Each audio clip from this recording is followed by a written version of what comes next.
Well, pool is a game that most people think they're good at. You know, you play in your neighborhood. Say you got a buddy who's got a pool table when you're young. You know, you all play it.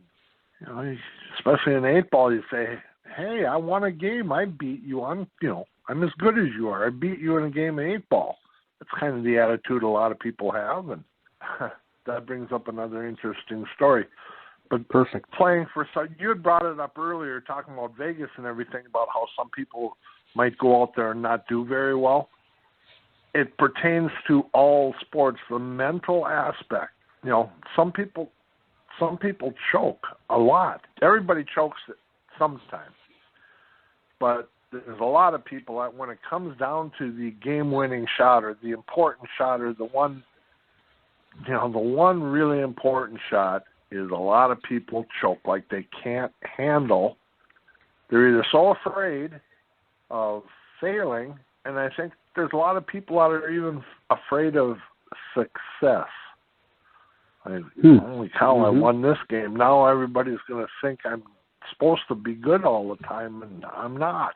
You know, the mental aspect, that's another good reason for playing a lot of sports, is you get to apply the mental aspect to all the different games. And if you can't see success in your head, you're not going to be successful in whatever game you're playing.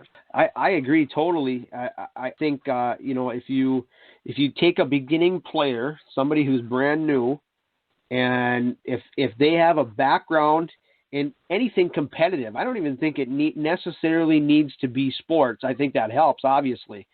But anything competitive, I mean, even if the person per se is a competitive chess player, I mean, we'll throw that out there. Or maybe he trades on the stock market, never played before. Yep. But if he has a competitive edge, that's going to help the mental side of it, because, you know, I had guys when I was learning, I had many people tell me this game is 90% mental. And as a kid and somebody who just picked up the cue for the first time, you look at that person and you go, what are you talking about, 90% mental? Exactly. All I do is hit the ball in the pocket. And that's the way it is for every game. One of the sayings that I used on both of my kids, and I use it a lot of times, and it's so simple, it's beautiful. Whether you think you can or think you can't, you're probably right.